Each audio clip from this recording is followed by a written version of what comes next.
오늘 아침 뉴스 연구소. 예, 오늘 아침 뉴스의 맥을 짚어드리는 시간 뉴스연구소. 오늘도 두 분의 연구위원 함께합니다. 뉴스톱의 김준일 수석 에디터, 경향신문의 박순봉 기자, 어서 오세요. 안녕하세요. 예, 첫 뉴스 정치권으로 먼저 가볼까요? 권성동 불출마, 윤심은 예, 출마 선언을 할 거다라고 예정됐던 날이 오늘이에요. 1월 6일. 그런데 어제 오전 불출마 선언을 권성동 의원이 했습니다. 네. 친윤그룹의 가장 핵심적인 인물을 꼽으면 들어가는 사람이죠. 네. 장제연 의원하고 같이 권성동 의원 두 명이 꼽힙니다. 그런데 전당대회 그림을 보면은 크게는 두 사람이 같이 사실상 출마한 그런 그림이었거든요. 왜냐하면 권성동 의원은 공식 선언은 안 했는데 캠프를 차린 상태였고요. 캠프를 차렸었어요. 네, 사무실도 얻어놓은 상태였어요. 예. 그리고 장제연 의원은 직접 나온 건 아니지만 소위 김장연대라고 해가지고 김기현 의원을 지원하는 그런 그림이었죠. 그렇죠. 즉 친윤그룹의 두 명이 경쟁하는 그런 그림이었기 때문에 이게 친윤그룹 내에 분화가 있는 게 아니냐 이런 지적이 있었고요. 예. 또 누가 윤심 후보냐 이런 혼란도 있는 그런 상황이었습니다. 맞아요. 어제 권성동 의원이 불출마 선언을 했고요. 그 이유로는 당의 화합 단결을 위해서 안 나오겠다 이렇게 얘기를 했습니다. 그리고 대통령의 채찍근인 자신이 지도부에 들어가게 되면은 이제 공천을 할 때 오해가 생기지 않겠느냐 이런 지적이 있어서 이것도 수용을 했다라고 얘기를 했고요. 네. 근데 다소 좀 갑작스럽게 느껴질 수 있는 상황이긴 했습니다. 왜냐하면 원래 어제 오전 11시에 기자회견을 했거든요. 근데 그걸 알려준 게 기자들한테 공지한 게 그로부터 17분 전입니다. 오전 10시 43분에 알려줬고요. 원래 1월 6일 날 발표하겠다 했었는데 그것도 아니고 1월 5일로 아예 시간까지도 박아놨던 거예요? 그 얘기가 아니고 불출마 기자회견을 어제 오전 불출마 11시에 기자회견. 한다고 했는데 예. 그거 알려준 시간이 굉장히 급박했다라는 그 거고요. 말씀이군요. 그리고 아까 여의도의 캠프 사무실도 이미 마련해둔 상태고 선거운동도 하고 또 당내 행사도 열심히 다니는 그런 상황이었거든요. 예. 근데 다만 이런 얘기들이 좀 나왔던 거는 이 캠프 차려둔 데가 여의도의 보은회관인데 네.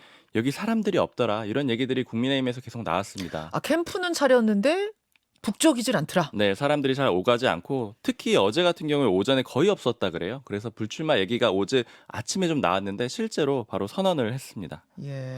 이게 이제 어떤 배경이 깔려 있을까가 제일 궁금하잖아요. 그렇죠. 어떻게 보세요? 아무래도 친윤그룹 교통정리로 보는 분위기가 다수인데요. 네. 일단은 권성동 의원한테 어떤 실제적인 요청이나 압박 이런 게 있었는지 확인해 보려고 했는데 그 직접적인 건 확인은 안 됐어요. 근데 다만 그게 확인이 안 됐다고 하더라도 당내 사람들이 받아들이는 그 생각도 좀 중요하잖아요. 대부분의 사람들이 교통정리로 보고 있고요. 모 국민의힘 관계자 같은 경우에는 지금 이제 교통정리라는 표현이 바람직하지 않다 이런 식으로 김기현 의원이 얘기했는데 네. 이런 강한 부정이 오히려 교통정리가 맞다라는 그런 의미로 느껴진다.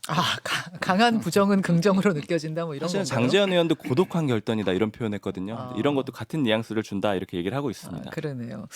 김준일 에디터. 예. 그러니까 뭐 가장 직접적인 원인은 지지율이죠.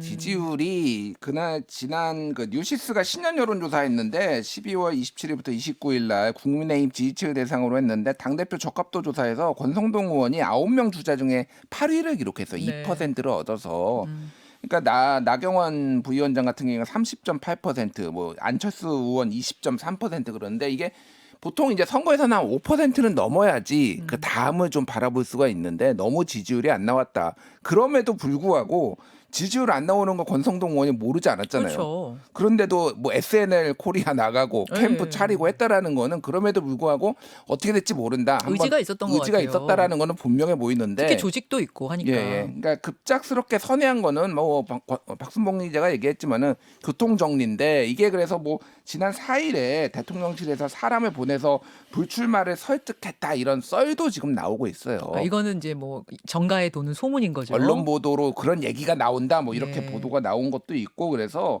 근데 이제 여러 가지 이제 뭐 윤핵관에 대한 피로도도 좀 있었던 것 같습니다. 그러니까 이 정도까지 지지율이 안 나올 뿐이 아닌데 그러니까 전 윤핵관들이 너무 많이 정권 초기에 이런저런 잡음들이 있어서 그런 피로도 이런 것까지 감안을 했는데 오히려 몸값은 더 올라가게 됐어요. 이렇게 됨으로써 이제 당권 주자들이 권성동 의원한테 구애를 할 거 아니에요. 물론 본인은 아무도 지지하지 않겠다라고 얘기했지만은 권성동에 만약에 손 한번 잡아주면은 힘 실리는 거 아니냐 뭐 이런 식으로 하니까 본인 몸값은 좀 올라가는 이런 현상이 좀 나타날 것 같습니다. 그럴 수 있네요. 네. 한 가지만 체크하고 갈게요. 박 기자. 네. 나경원 저출산 고령사회위원회 부위원장이 어제 큰 정책 하나를 내놨습니다. 아이 낳으면 출산하면 그 대출 뭐 원금을 탕감해주겠다? 이거 꽤 파격적이잖아요. 네. 근데 만약 이분이 그 부위원장직 내려놓고 출마할 거라면 이렇게 큰 정책을 지금 던질 수 있는 건가 좀 의아하다는 얘기들이 있었거든요. 일단은 주변에 그 나경원 전 의원 측 측근들한테 쭉 물어봤는데 굉장히 고민을 하고 있는 상황이래요. 지금도. 그러니까 출마를 여전히 좀 염두에 두고 있는 상황이라고 볼 수가 있고요. 아내가 지금 굉장히 찬반이 엇갈리는데 이제 예를 들자면 나가야 된다라고 하는 쪽에서는 이기기만 하면 윤석열 대통령이 인정을 해줄 거다. 1등 하면. 네. 그런데 만약에 지면은 이건 최악이다. 어. 정계 은퇴해야 될 것 같다. 이런 얘기들이 나오기 때문에 서로 그만큼 좀 치열하게 논의를 하고 있는 그런 상황이고요. 빨리 하면 다음 주, 만약에 늦어진다라고 하면 불출마할 가능성이 높습니다. 그래요. 자, 요 이야기 일단 여기까지 하고 오늘 뭐 인터뷰도 계속 준비가 돼 있으니까 거기서 더 짚어보죠. 두 번째 이야기로 갑니다. 평양선언 무효와 검토 논란. 예.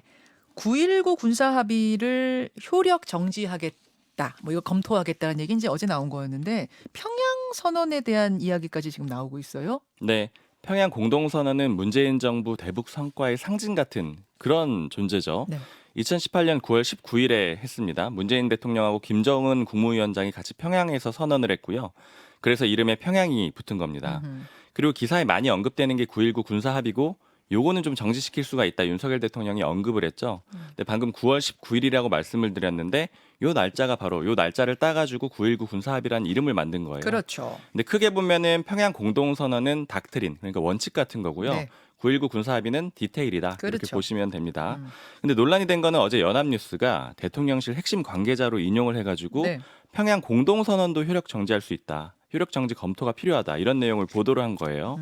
그제 윤 대통령이 9.19 군사합의 효력 정지를 언급을 했기 때문에 그 연장선상에서 더 강도 높은 수단을 내놓는 건가? 이런 해석이 가능한 시점이었고요.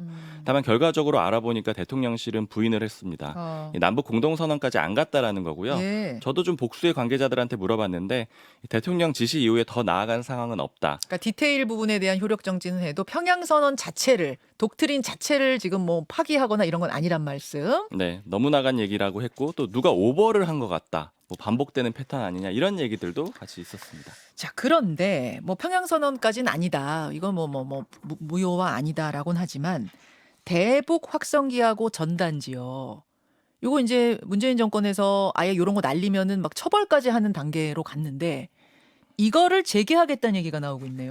그렇죠. 지금 그게 이제 남북 관계 발전에 관한 법률, 요게 이제 2020년 12월 29일에 공표가 됐는데 뭐 여러 가지 내용이 있지만 핵심적인 내용은 대북 선정 그리고 전단지 국경 지역에서 이제 북쪽으로 날리면 이거는 네. 처벌할 수 있다라는 내용이 담겨 있어요. 전단지 내용은 뭐 여러분 많이들 보셨겠지만 지금 유튜브 레인보우로 보여드리는 저런 거거든요. 예, 전단지 내용에 담겨 있는 것들 뭐 인민은 굶주리는데 뭐 배불리느냐 이제 이런 내용들 담겨 있고. 예. 예. 그러니까 이게 된 거는 2018년에 평양 공동선언 이후 이제 9.19 군사합의가 있은 뒤에 요거에 대한 후속 조치로 요게 이제 들어간 거거든요. 그쵸. 서로 그러니까 평양 공동선언이 어떤 내용이 담겼냐면 1번이 근본적으로 적대 관계를 해소한다라고 해서 바로 요 내용 9.19 군사합의 이거를 부속 합의서로 채택하는 거 뭐 교류 협력 증대 이산 가족 문제 해결 그리고 뭐 이를테면은 올림픽 공동 개최 추진 뭐 이런 것도 있었어요 그때 네, 뭐 네. 이런 내용들이 있었습니다. 어쨌든 근데 이제 이게 한마디로 얘기를 하면은 다 이제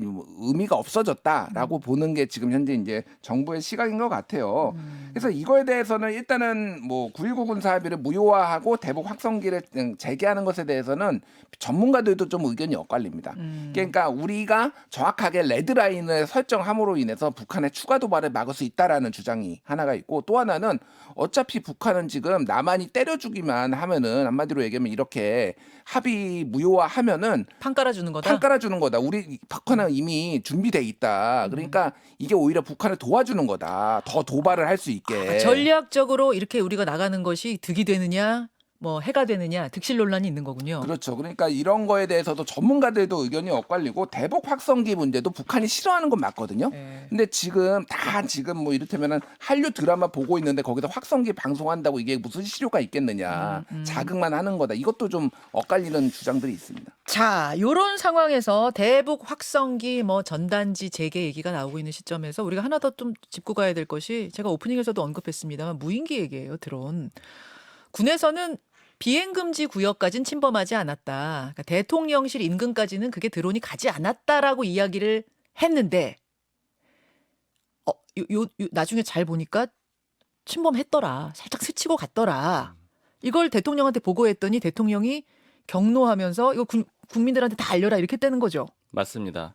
비행 금지 구역 P73 북쪽 끝 부분까지 갔다라고 인정을 했는데 여기가 어디냐면은요. 네. 서울시청, 명동, 남대문 일대 이런 정도 됩니다. 예. 근데 지난번에 군이 브리핑할 때는 서울 북부까지 왔다 그랬잖아요. 예. 은평구, 성북구, 강북구 여기까지 왔다라고 했는데 실제로는 여기까지 왔다라는 거, 그러니까 도심까지 왔다라는 거를 뒤늦게 인정을 하게 된 겁니다. 네. 그 도심까지 온 것도 온 거고 거기가 P73 즉 비행 금지 구역 대통령 경호를 위해서 비행 못하도록 해놓은 맞습니다. 그런 지역이거든요. 맞습니다. 거길 침범했다는 걸 군이 인정했고 어제 발표했고 심지어 국정원은 그 드론이 대통령실을 촬영했을 수도 있다라는 가능성도 열어놨죠. 네, 거기서 충분히 거리가 가능하니까요. 예.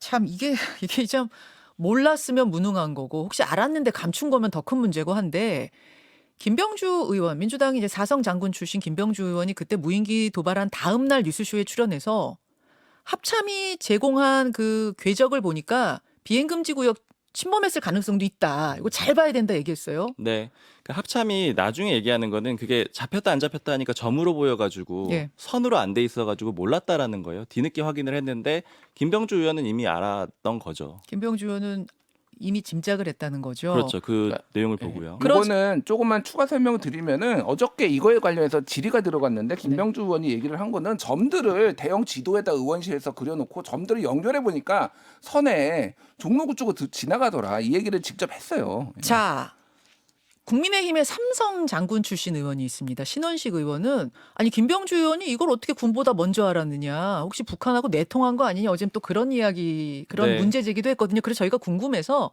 김병주 의원하고 조금 전에 통화를 했습니다. 김병주 의원 목소리 들어보시죠. 그것은 국방부가 제대로 된 다양한 가능성을 가지고 해야 되잖아요, 분석을. 그래서 우리가 가능성 중에 하나를 그때 제기를 했었잖아요. 근데 그걸 묵살하고 오히려 대통령 경호처와 대통령실하고 불똥이 튈까봐 자르기를 한 것 같아요. 그러다가 이제 들통이 난 거죠. 이것이 대통령실로 그 불통이 띄지 않게 하기 위해서 비행금지 구역에 들어왔다 그러면은 대통령실로 불통이 띄잖아요. 그래서 아니라고 극구 부인을 한 거고 결국은 밝혀졌잖아요. 은평구, 종로, 강진구 통과했다는 걸 알고 이건 남산 쪽으로 통과한 거 아닐까 의문을 갖는 건 당연한 거예요. 그런 상식적인 건데도 대통령실과 우리 국리나 국방부는 못했다는 것은 너무나 무능의 극치인 거죠. 그거는 국방이 그날 했던 거 1시간 반 전체 지켜만 봐도 저와 같은 의혹을 제기했을 텐데 신원식 의원님 앞에 잠깐 하고 갔어요. 장성 출신 의원으로서 총명함을 잃으신 것 같아요. 그러니까 합참이 그날 국회에서 브리핑을 했거든요. 국회의원들 모아놓고 그 브리핑만 잘 봤어도 장성 출신이면은 뭐 짐작할 수 있는 문제 제기였다. 요런 지금 해명입니다. 그렇죠. 예. 그 뭐 얘기했지만은 점으로 돼 있는 거를 선으로 연결해 보니까 나오더라. 이거가 30분이면 알 수 있다라는 게 이제 김병주 의원의 얘기인데 지금 네. 뭐 이 와중에 지금 색깔론 제기하는 게 좀 제정신인지 잘 모르겠습니다. 예. 군이 반성해야죠. 뭐 대통령도 네. 크게 격노하면서 이거 다 샅샅이 알려라, 조사해라 했다고 하던데 이거는 뭐 당연한 얘기인 것 같습니다. 여기까지 두 분 수고하셨습니다. 감사합니다. 김현정의 뉴스쇼는 시청자 여러분의 참여를 기다립니다. 구독과 좋아요, 댓글 잊지 않으셨죠?